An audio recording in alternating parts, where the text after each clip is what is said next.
বন্ধুরা, আজকের গল্প দরিদ্র টুনি। একটি গ্রামে নানান ধরনের পশু পাখি বসবাস করত। আর সেখানেই টুনি পাখি তার দুই ছানাকে নিয়ে বসবাস করত। একদিন টুনি বলল, মারে, আমার খাবার খুঁজতে যেতে হবে।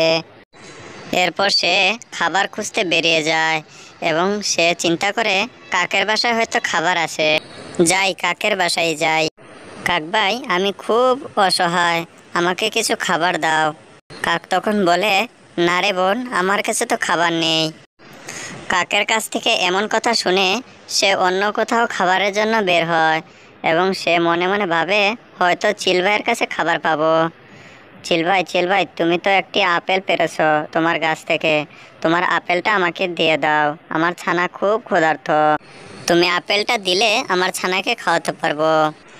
কি, তুই আমাকে এমন কথা বললি? দাঁড়া, আজ তোর একদিন কি আমার একদিন, দাঁড়া দেখাচ্ছি তোকে কি করি। এ কথা বলার কারণে চিল তাকে জালের মধ্যে বন্দি করে রেখে দেয়। হঠাৎ সেখান দিয়ে একটি কবুতর পাখি উড়ে যাচ্ছিল। তখন টুনিকে এরকম দেখে বলল, টুনি ভাই, তোমাকে এরকম কে করেছে? দাঁড়াও, আমি তোমাকে ছাড়িয়ে দিচ্ছি। তখন তাকে ছেড়ে দেয় আর টুনি সে তার বাড়িতে যেতে লাগে এবং সুন্দর জীবনযাপন শুরু করতে লাগে। হঠাৎ তার ডিম পাড়ার সময় হয়ে যায় এবং দুটি ডিম পেড়ে দেয় এবং ডিম দুটোকে তার বাসায় বসে তা দিতে শুরু করে। হঠাৎ একদিন তার ফুটফুটে দুটি ছানা বের হয় এবং দেখতে খুব সুন্দর লাগছিল। হঠাৎ একদিন টুনি তার ছানা নিয়ে ঘুরতে বের হয় এবং সেখানে চিল এসে বলে, তোর ছানাকে দে, আমি খেয়ে ফেলবো।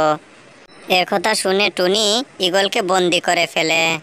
তারপর সে আনন্দে জীবনযাপন করতেছিল। বন্ধুরা, আজকের গল্প এই পর্যন্তই। আরও সুন্দর সুন্দর ভিডিও পেতে আমাদের চ্যানেলটি সাবস্ক্রাইব করে রাখো।